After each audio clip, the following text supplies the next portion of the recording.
नमस्कार, राजस्थान स्पेशल में आप सभी का स्वागत है और मैं हूं आपके साथ नलिनी सिंह पालीवाल। बुलेटिन की शुरुआत करेंगे बड़ी खबर के साथ और इस वक्त की बड़ी खबर राजस्थान से आ रही है। बता दें आपको कि राजस्थान विधानसभा चुनाव के तारीखों का ऐलान हो गया है। 23 नवंबर को होगा राजस्थान में मतदान, 3 दिसंबर को आएंगे नतीजे।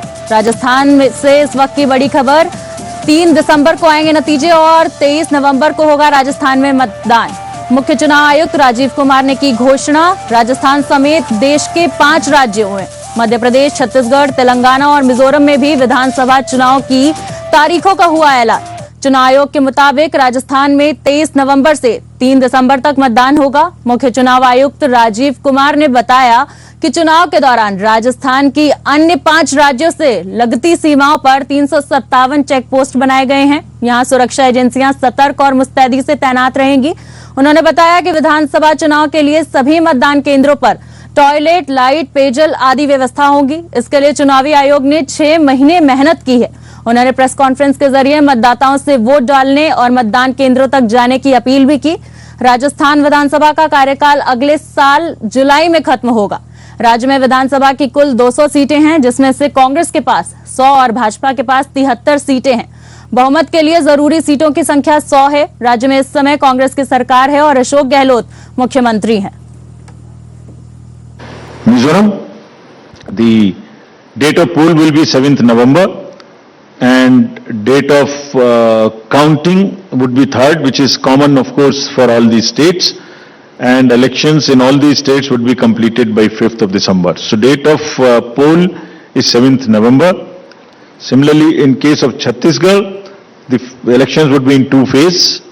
The date of poll would be 7th November and 17th November. The nominations after Mizoram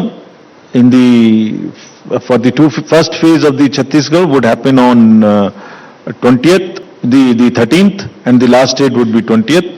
Date of poll being 7th November, and for phase 2, 17th November. In Madhya Pradesh, this coincides with the second phase of Chhattisgarh, and date of poll would be 7th November. So first Mizoram and the first phase of Chhattisgarh, then second phase of Chhattisgarh and 1 phase in Madhya Pradesh. Thereafter Rajasthan, where the date of poll will be 23rd November in 1 phase entirely in Rajasthan. The date of issue of Gazette notification would be 30th October and date of counting for everyone being 3rd of December. Telangana would go last to the poll and date of poll is 30th November with the date of issue of Gazette notification being 3rd of November. And the entire election process would be complete by 5th of December. ज्यादा जानकारी के लिए इसी खबर पे हमारे साथ हमारे सहयोगी संजय दत्ता जुड़ चुके हैं। संजय, चुनाव की तारीखों का ऐलान हो गया राजस्थान में, क्या लगता है इस बार राजस्थान में रिवाज बदलेगा? एक बार फिर कांग्रेस दोहराएगी? देखिए, आखिरकार जो लोग इंतजार कर रहे थे, आम लोग से लेकर राजनीतिक पार्टी के लोग इंतजार कर रहे थे कि कब चुनाव की घोषणा हो, तारीखों की घोषणा हो, तो आज आखिरकार राजस्थान की भी तारीख की घोषणा हो गई। राजस्थान में 23 नवंबर को चुनाव होंगे और इसके अलावा 30 अक्टूबर को जारी हो गया अधिसूचना। 6 नवंबर तक नामांकन भरे जाएंगे। 7 नवंबर को नामांकन पत्रों की जांच होगी और 9 नवंबर तक वापस लिए जा सकेंगे।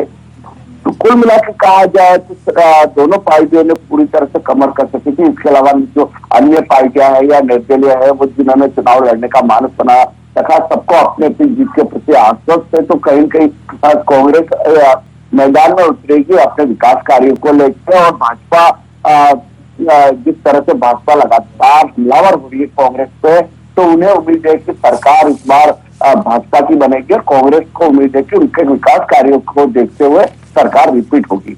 जी, मगर वसुंधरा राजे के फेस पर बीजेपी हमेशा इससे पहले चुनाव लड़ती नजर आई है, लेकिन इस बार बीजेपी सिर्फ कमल के फेस पे चुनाव लड़ रही है। कोई भी सीएम कैंडिडेट की उन्होंने घोषणा नहीं की है, तो क्या लगता है प्रभावित हो सकता है इससे? स्वाभाविक तौर पर वसुंधरा राजे भाजपा के लिए वो चेहरा है जो पूरे राजस्थान में स्वीकार्य है। चाहे आप हाड़ौती अंचल कहे, मारवाड़ कहे, बागड़ कहे, मारवाड़ अन्य क्षेत्र में कहे, और भाजपा के पास अभी कोई ऐसा चेहरा नहीं है जो सभी को स्वीकार्य अगर देखा जाए तो सभी क्षेत्रवाद से जुड़े हुए नेता है। तो वसुंधरा का विकल्प के तौर पर अभी कोई चेहरा नहीं, तो आखिरकार कमल के चेहरे पर और मोदी के चेहरे पर वोट साधने की कोशिश की जा रही। तो कहीं न कहीं अगर वसुंधरा को आगे नहीं लिया जाता है तो नुकसान स्वाभाविक है। जो उनके समर्थक है वो काफी बड़ी संख्या में है, उनका रुख क्या रहता है ये अभी आने वाले दिनों में साफ हो जाएगा। जी, बने रहिए ज्यादा जानकारी के लिए संजय हमारे साथ। और इस वक्त की बड़ी खबर हम आपको बता दें कि